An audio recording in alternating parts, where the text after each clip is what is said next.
And I'm excited today to talk to you about how to manage many children at home when you choose to homeschool, and how to juggle various ages and the curriculum that's required, but mostly just juggling your time.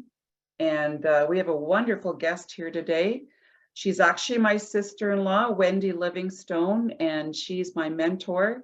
And I've learned so much from her all the years before. But before we start with Wendy, I just wanted to show you our screen at Action for Canada, the Homeschool Association directory.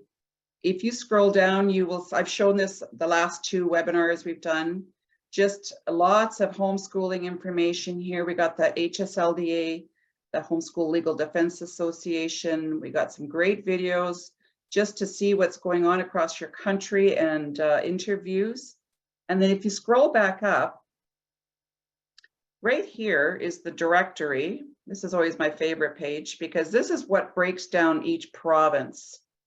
And you want to see, let's say, we'll look at the first one, Alberta, AHEA, Alberta Home Education Association. So each province has their own association, and they will find you the support you need to get started, whether it is curriculum or how to pull your child, or if you just need to find a local support group in your area.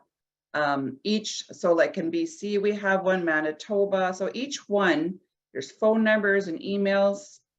Just reach out to them. And the reason we're breaking it down is some of the laws do vary, and particularly in Quebec. So you want to know the laws, and they're quite simple and straightforward. They're not overwhelming. And then each province will take care of you here. We got curriculum providers, and we're always adding to it. Usually every other week, there's more stuff on here, and you just want to have a look at this stuff here. Okay, so I'm going to stop my share here and come back on the screen and introduce Wendy. Wendy Livingstone is a mother of 42 years, or a wife of 42 years, and a mother of 7 kids. And I think the oldest is in her later 30s, the youngest in the early 20s. And just a wealth of support and information, encouragement. And it's not like you need to have 7 kids. If you've got 3 and you're trying to juggle 3 kids, that was me, trying to figure out how to do the oldest one, keep her challenged, and yet not lose the younger one and draw her into her learning. So welcome, Wendy. And we're also going to, at the end, talk a little bit about the Compass Community Learning Center, as she is also the administrative assistant for that. And she can explain a little bit more about what that is. So welcome, Wendy, and the floor is yours.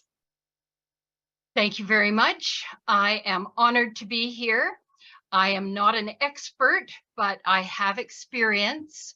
There are a lot of excellent multiple children, families that have homeschooled. Thank you for choosing me. It helps to know Doris Livingstone.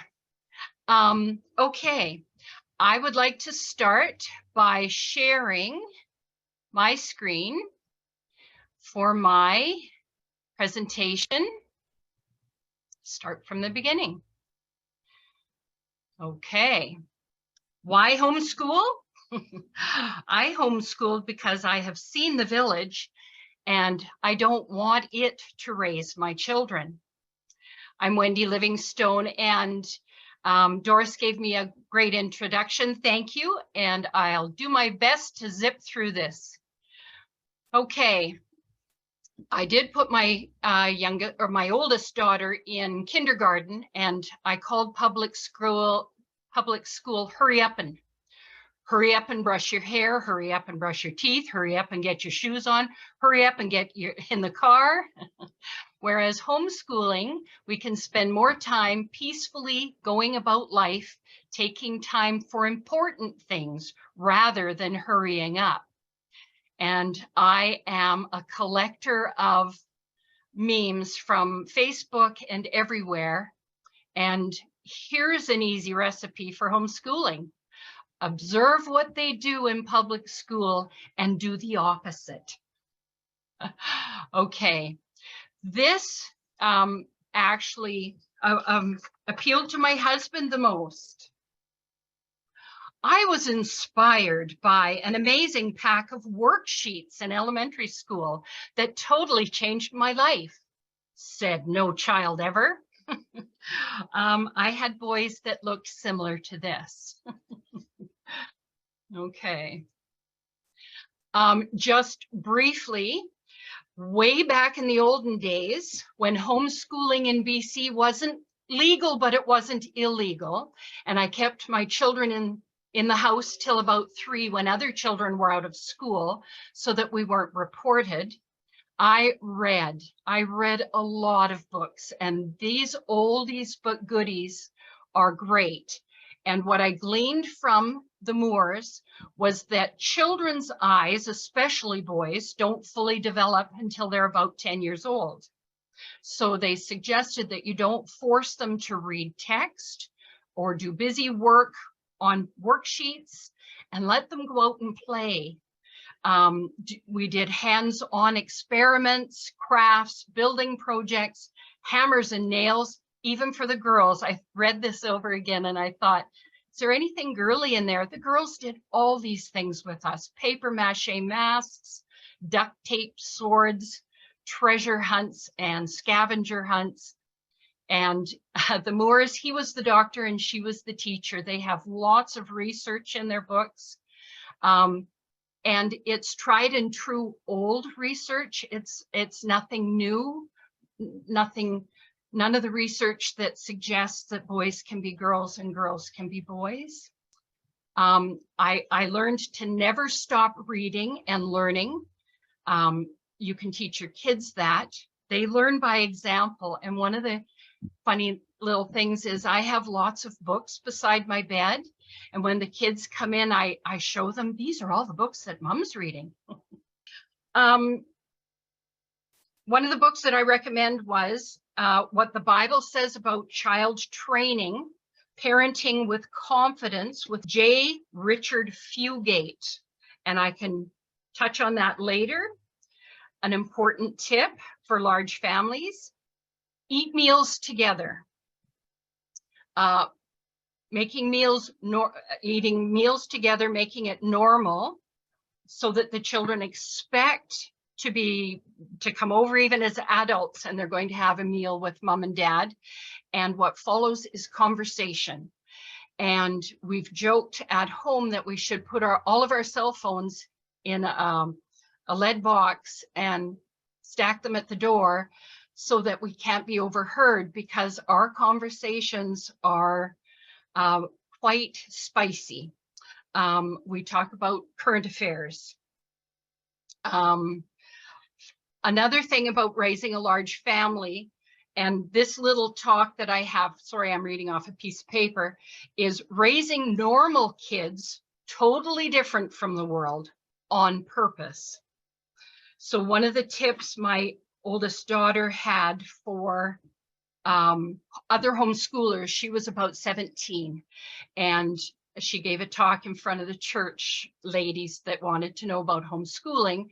And she said, please, parents, don't let your kids dress up like ragamuffins. Excuse me. If you take them out into the real world, have a good pair of shoes, a good pair of jeans, a nice shirt, a nice dress, something so that they're going to be observed anyway out in the mall, because they're out of school if it's school time. So the kids felt better if at least they didn't look terrible. So we'd put on our going out in the world clothes. Another tip, the story I have is a young couple lived next door to us, and the fellow in his 30s came over and asked my husband if he could please change a light bulb for him.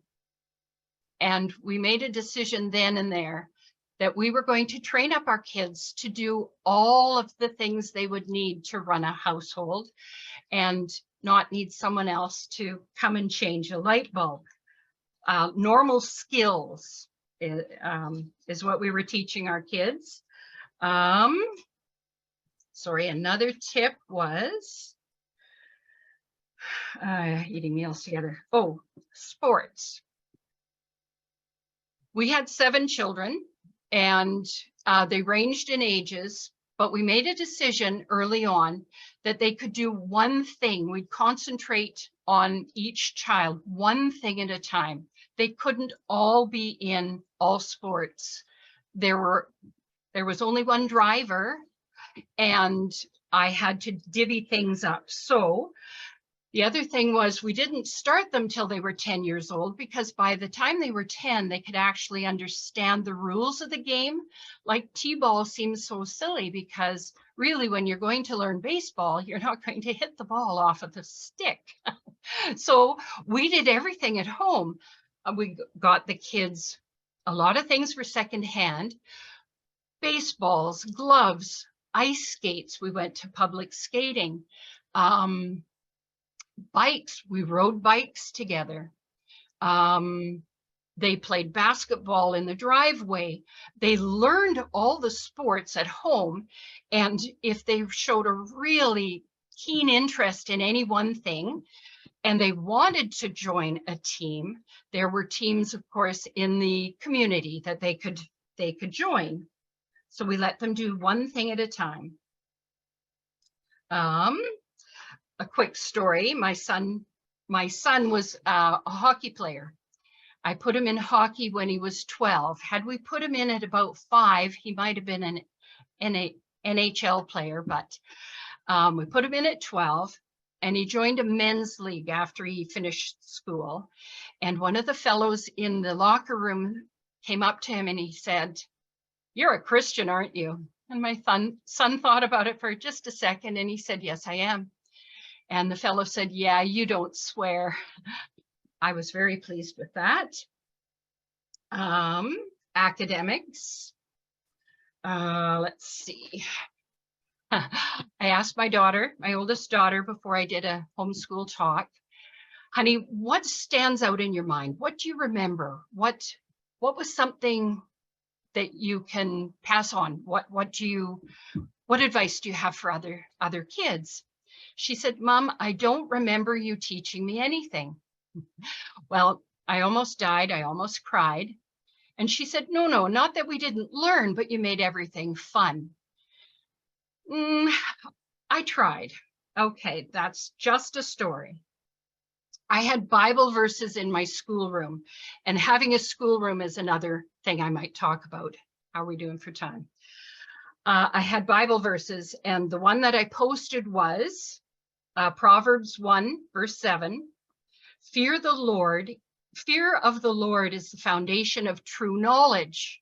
But you have to remember, and I wish I'd emphasized this more, the next part goes, but a fool despises wisdom and discipline. So I wouldn't call my children fools, but I wish I'd pointed that out. Excuse me, thank you. Let's see. Quick story about a large family. I read somewhere, I've read so much. What a blessing. Anyway, read somewhere, if you concentrate while you only have 1 or 2 children to train them up really well. I trained each daughter that came up in line to make pancakes. So I used to make pancakes. My husband decided he'd use a buttermilk pancake recipe, and he made pancakes. My oldest daughter learned to make them, and so on down the line. Well, Daniel came along when my oldest daughter was 16, and I think the pancake making had passed on down to the 10-year-old. And they were all out at a youth retreat, and we had maybe just Daniel, sorry, my youngest, and maybe my youngest daughter at home, and I was making pancakes. And my youngest son got up, and he comes into the kitchen and he says, "Mom, you know how to make pancakes?" Cute. Okay, I have notes on dating, which we won't get into. Dr. Fugate's book. I started out homeschooling at the kitchen table, and that was fine, except that we had to move everything to have lunch, and then we'd get it all back out again, and I'd move everything off to set the table for dinner. So we decided we wanted to designate an area, and we started off with 3 children.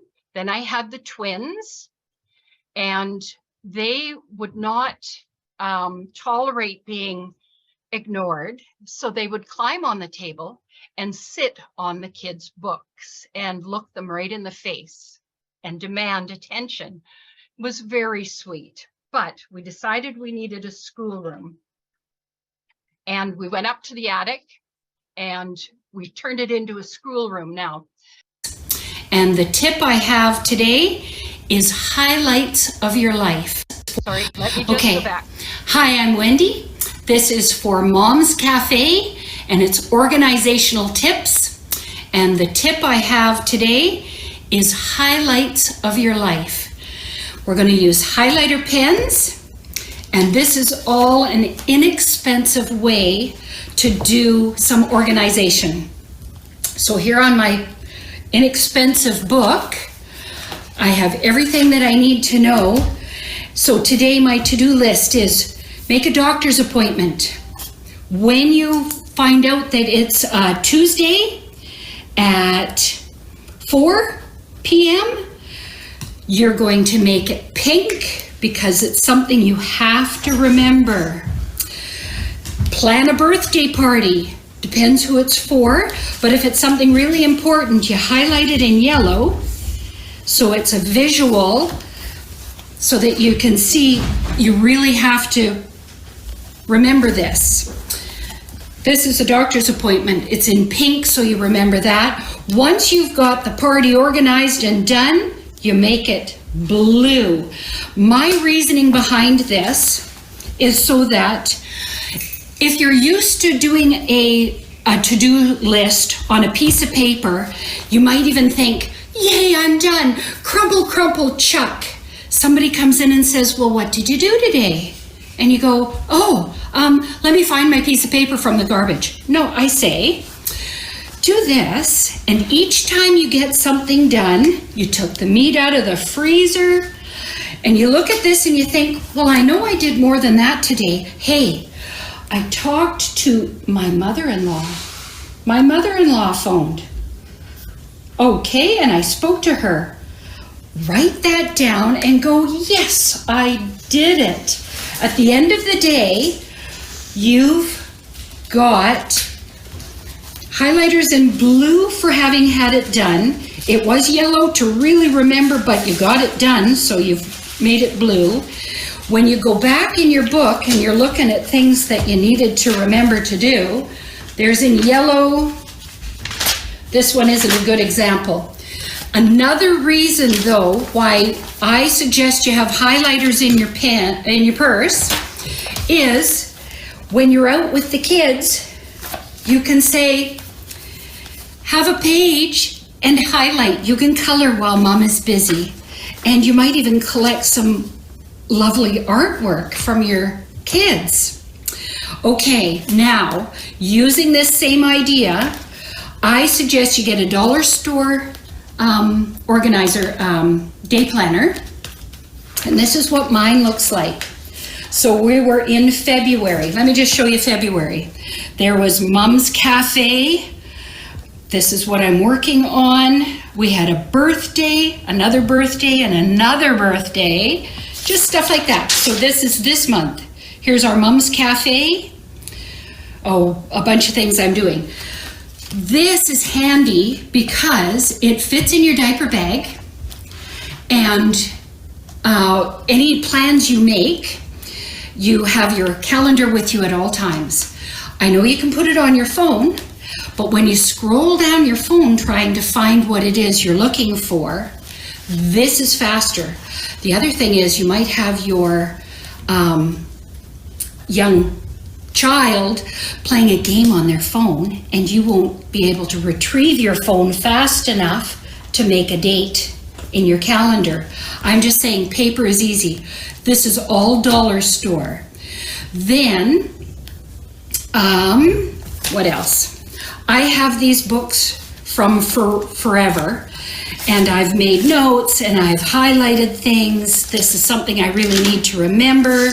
Don't zoom in on it. I don't know what it says, but this is, I have kept this book. I take notes at a meeting. If this is the book I have handy when I'm at church, I make notes. This is an old one. The other thing about either one of these that you can do, well, all three of these items. This is $6.49 at Staples. This was $1.25, and you can get a little cheap book anywhere. The highlighters, I made a point of finding out for four colors. Let's see, any four colors. They were $3.59 for some highlighters, and you can get started right away. The other thing I was going to say is if you have this little calendar book, instead of feeling guilty, moms, for forgetting things or not getting your child's photo album updated, in this book you'll have first tooth, took his first step, etc. Well, when you go to do your child's photo album, you've got 2017, 2016, 15, 14, 13, and you can go through your pages and see when those special dates were for that child. It's an idea. This is a mock-up. This is Wendy, and we'll do a better job for Mom's Cafe, and I'll have my makeup on by then. Thank you. Okay, just sort of as a review, the highlights for your notebook, colors are a visual. I went to a seminar that stated that our brains work best if you're trying to memorize something. You can use different colors for different aspects of paper to review, anything. So for me, this is an idea. Pink is to remember, so phone numbers and special dates. Yellow is for priorities, and blue is when you get it done. And of course, keep the highlighters in your purse, and kids can color. They think it's an honor to get one of Mom's pages to use. So the wall calendar is the thing that I didn't show you. So all of this color ideas came from the book Managers of Their Homes, and I'll get into that in a minute, but this is what I had done. Mom is pink, kids are blue, orange, purple, red, yellow, but Dad is green. Your day planner goes into your diaper bag or your purse. Remember to write in the special dates, like your baby's first tooth, first step, birthdays and anniversaries, etc. Now, here we go. This is the book, and I have to tell you, of all the purchases I made, this book has stories in it. The people that did the pilot project wrote in to the Maxwells and told them all of the things that they had learned. I think I have it on a different page, but the premise of this book is to spend 15 minutes doing something, 15 minutes consecutively, 15 minutes doing math, 15 minutes doing English. I did half an hour because it took me 10 minutes to get the kids to change gears. But here we go. Let's see. Pink is to remember, yellow is something important. Oh, in my copy of this book. And then multiple colors, all the times I went through this book and reread. Oh, here it is. Okay. So in the back of the book, the Maxwells have a chart, a grid, and you can put the different colors for the different children in the different spots. It helped me to have my husband join me one time in setting up our grid, and I had 3 different children on the same computer at the same time. I needed that second set of eyes to help me. So after I got the hang of how to do their grid, which can be used over and over again, my husband made me this this chart, and I've had as many as 5 kids on it. And let's see, a half-hour hot tub time for mom and dad without the kids. So hot tub time is doing whatever. You don't have to have a hot tub. I scheduled it in there though. No phones, no computers, no TV screens, just conversation. Now, you're thinking, I couldn't possibly have 7 kids. Sure you can, but let me show you this. I started out when I was 24 with just 1 child. Then I had 2 children for 4 years, 3 children for 3 years. I jumped from 3 children to the twins, having the twins, and just having those children for 3 years, and so on and so on. Down to the end here, I don't know if you can see my mouse. I actually had probably more time homeschooling 1 child than with multiples. But here's a close-up of it. 25 years old to 55 years old really were my intense years, and it was over very quickly. Wendy, I think you need to screen share. We don't see that. Oh, you can't see this. Oh, I'm sorry. Yeah. Now I don't know how to. Oh, I thought I was screen sharing. That's Have you right. seen this? You have not seen this page? No. Oh dear. Okay. Well, this will make it handy to get to see it. So I did a quick review, but you didn't see my page. Pink is for something to remember, yellow is important, and blue is when it's done. The other reason I liked this exercise is because if you make your list and you go, yay, I've completed it, crumple, crumple, chuck, you never see all the things you've done. A lot of times you can go back and say, did I actually ever wash out the back of the truck? I don't remember. Let's check my book and see if I've got it done. It was handy to go review, is what I found. Then, okay, so here was all this important stuff. I was always pink and my husband was green. And he was out of town a lot, so we had green going from Sunday to Thursday night. Dad was away. And I solo parented for a lot of years. And the things I learned when my husband wasn't home was when he did phone, not that I'd fib, but I wouldn't tell him some of the challenges because he couldn't do anything about the challenges while he was away.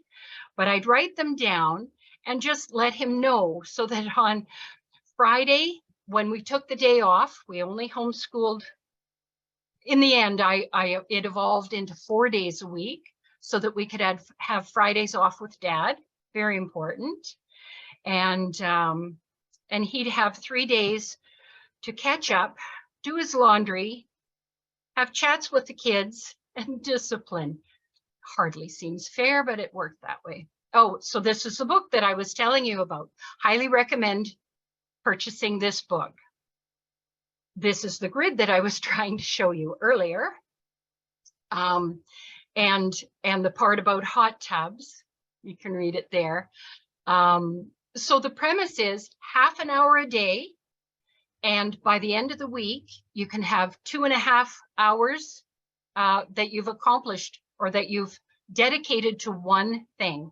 And in the day, We quite often did school from 9 to noon, and then in the rest of the day was our piano practice, sports, PE, home ec. So the next page. Oh, so this is what you couldn't see. This is the grid of my life.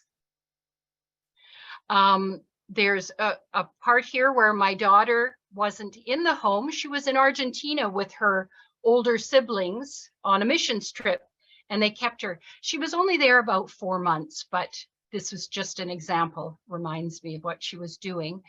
You can just barely see some color in here. The kids were still home, but the intense colors are their homeschool years. So this is just, it's 20 years that you're concentrating on your family.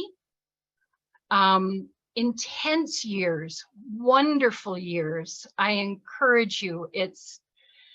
I'd never do it any other way.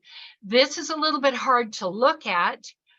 The first child, 1, 2, 3, this is, she homeschooled till 18. I did about 18 on this grid for you to have a look at.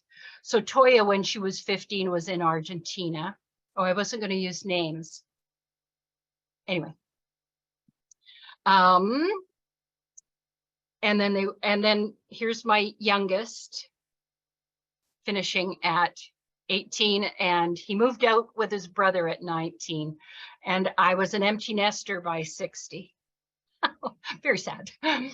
Large family. This is our morning routine. The kids would get up whatever time, 7:30, 8 if I could manage. 7:30 was best. When the baby got up, we all got up. One child to empty the dishwasher, one child to set the table, the other child to assemble breakfast goodies. We'd sit down to eat and pray. Very, very important to dedicate our day to the Lord. Start off well.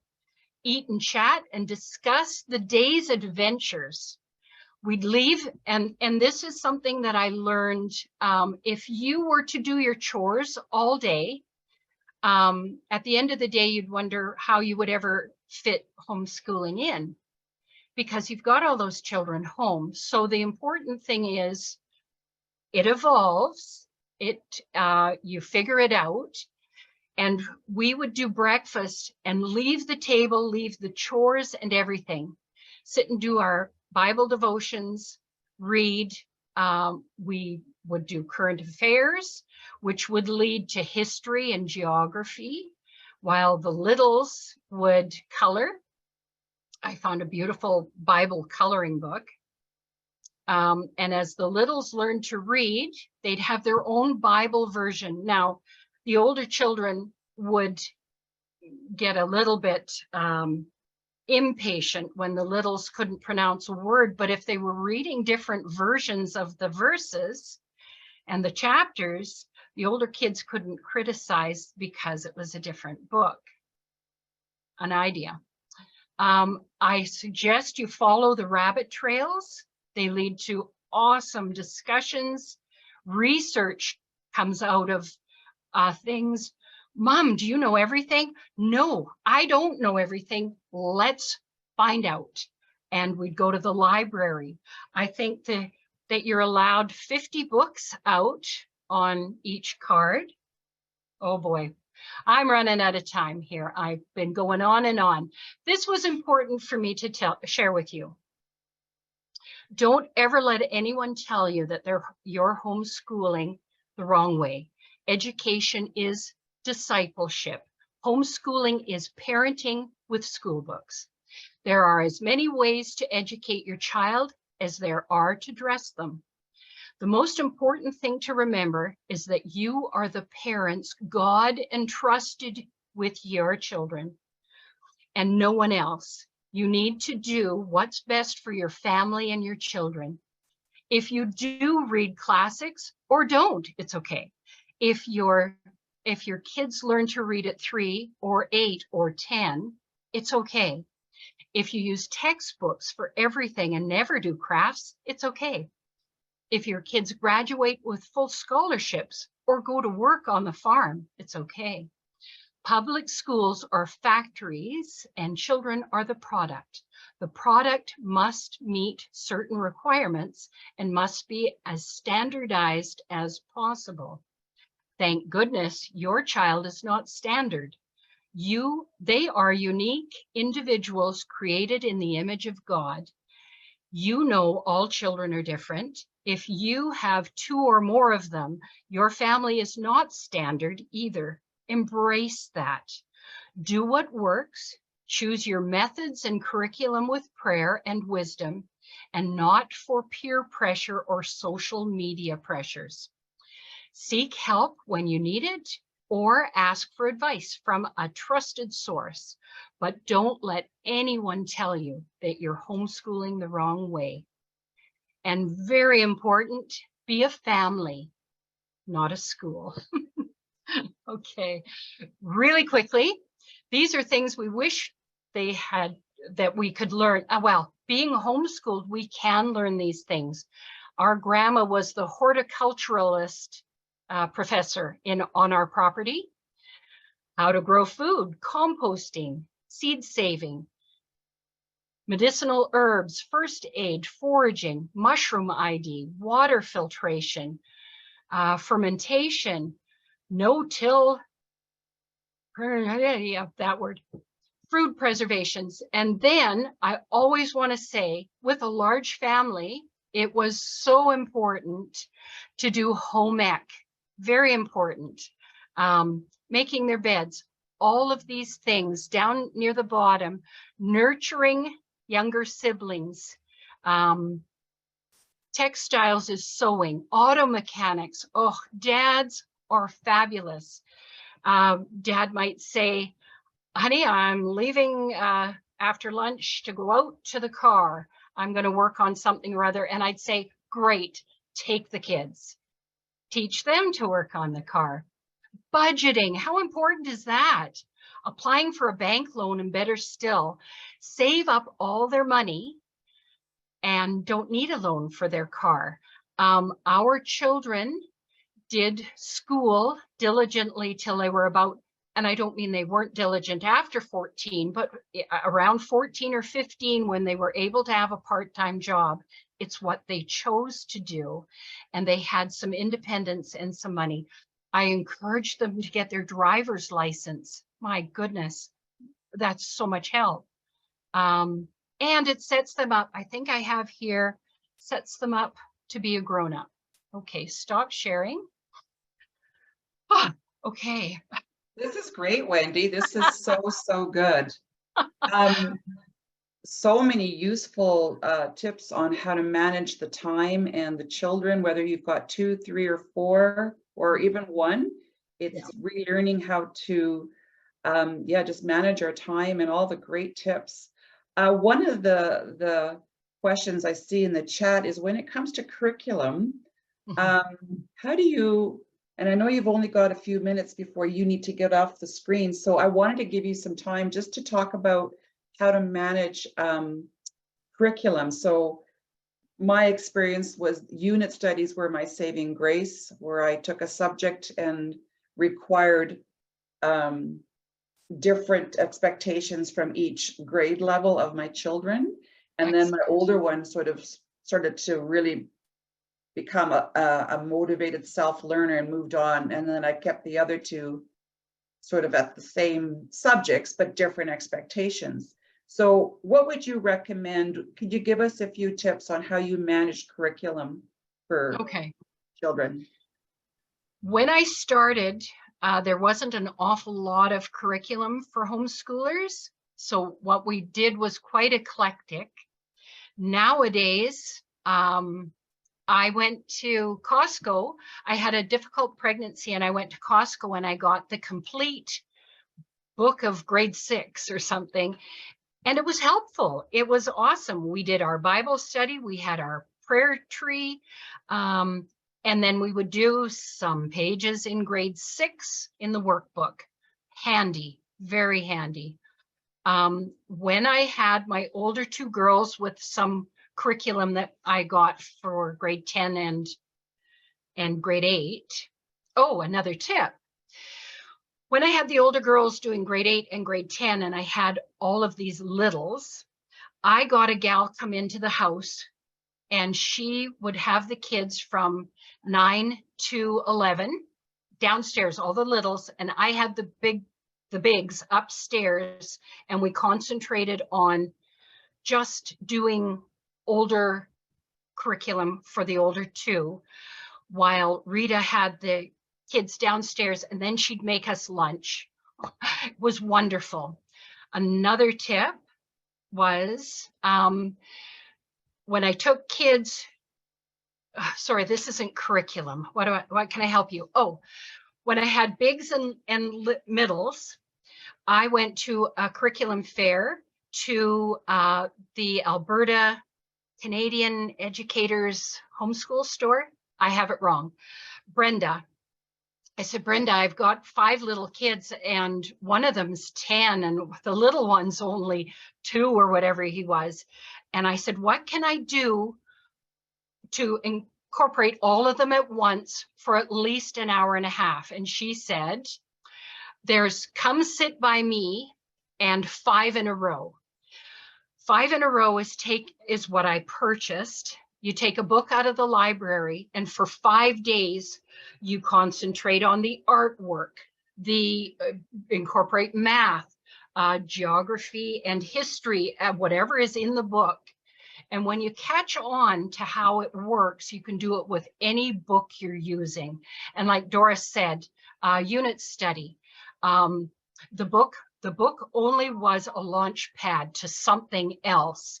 And what I did on my blackboard or a whiteboard or a piece of paper with the kids is we did, I call it, I think it's called web, whatever it is, sorry. Your subject is in the middle, frogs. They lay eggs, they're in the pond, their life cycle. And from there, the kids go, let's go out to the pond. And we do a pond day.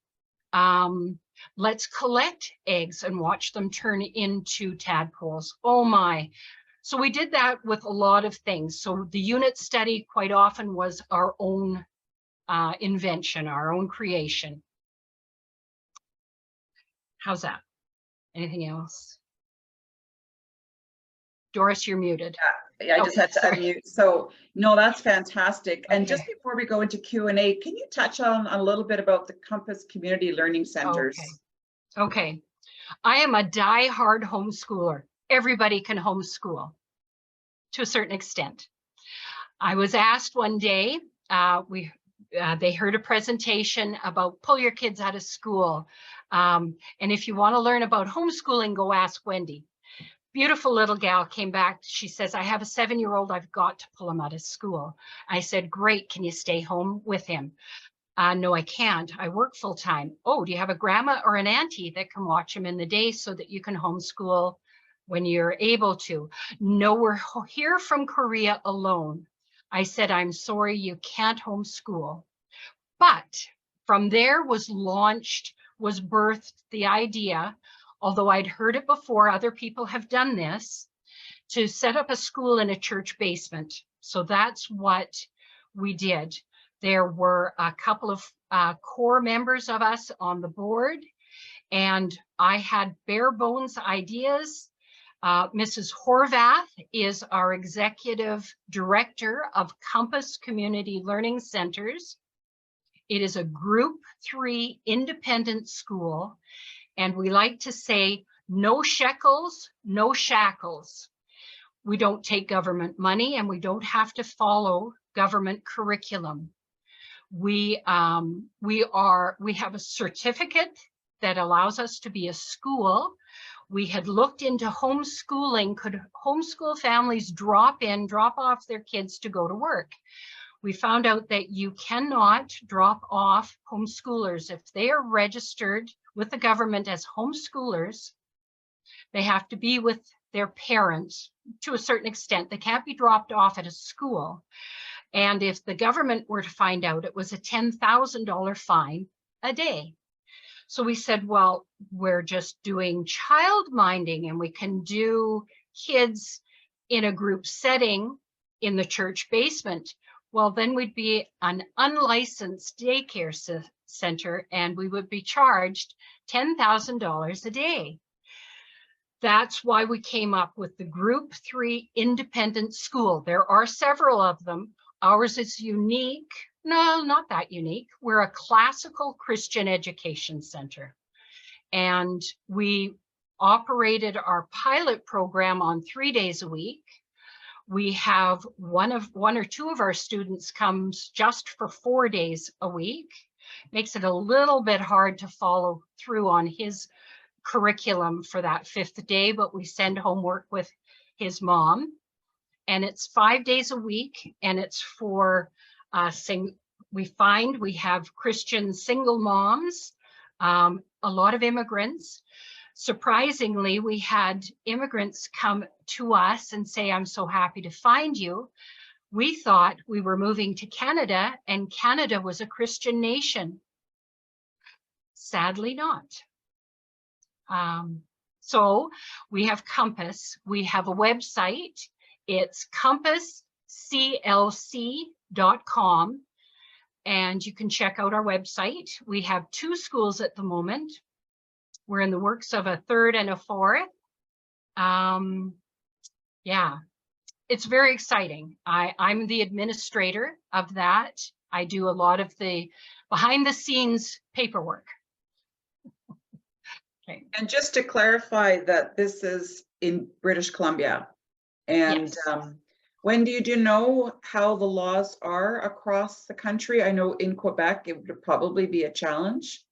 I don't know how that works. So if you're in another province and that's of interest to you, you could start with Wendy or start with your homeschool association.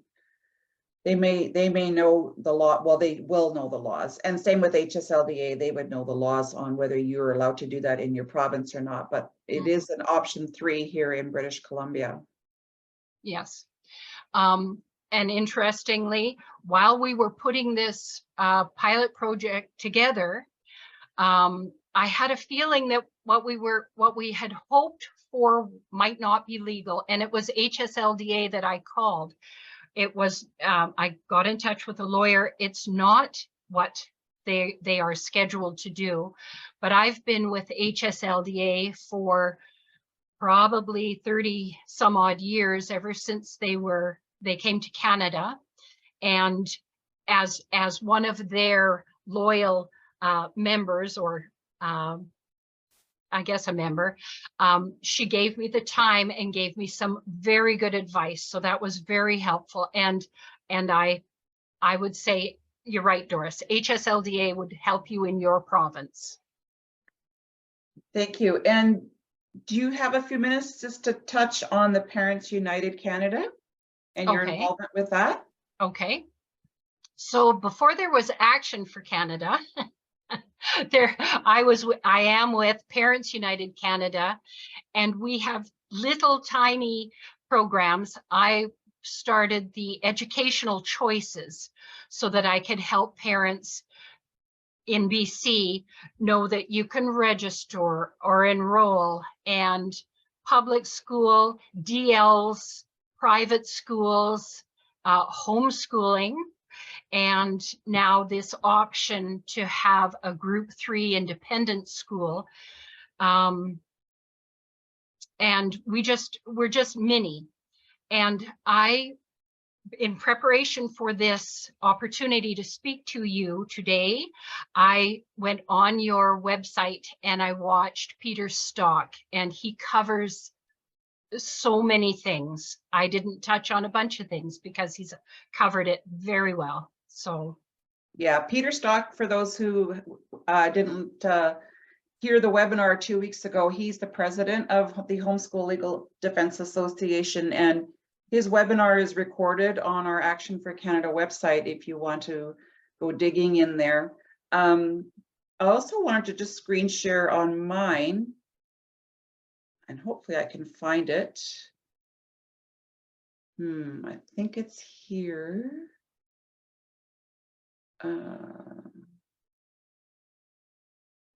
The link is also, this link to HSLDA is on our website as well. If you are seriously considering homeschooling,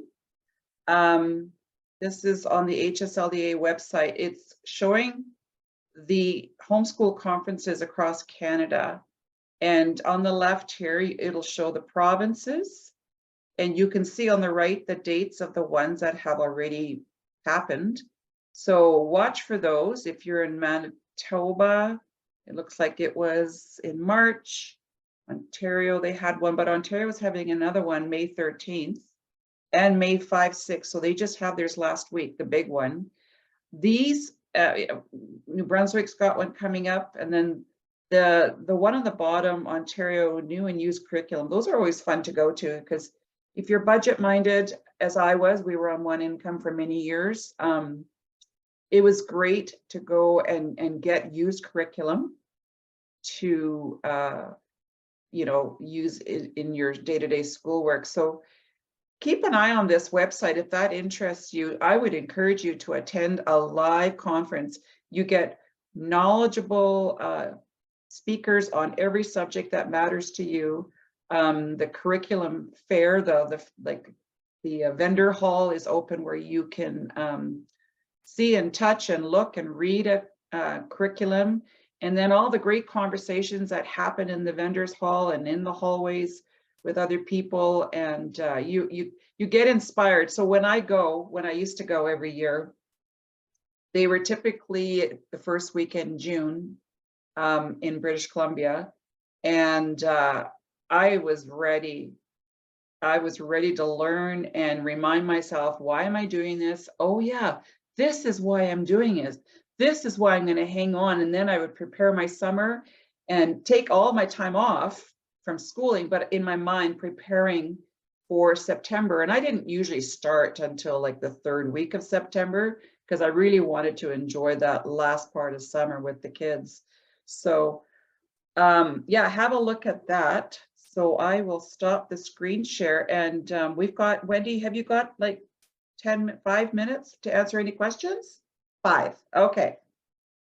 Just opening up the floor. If anybody's got questions, or if you want to pop it in the chat, that would be fine too.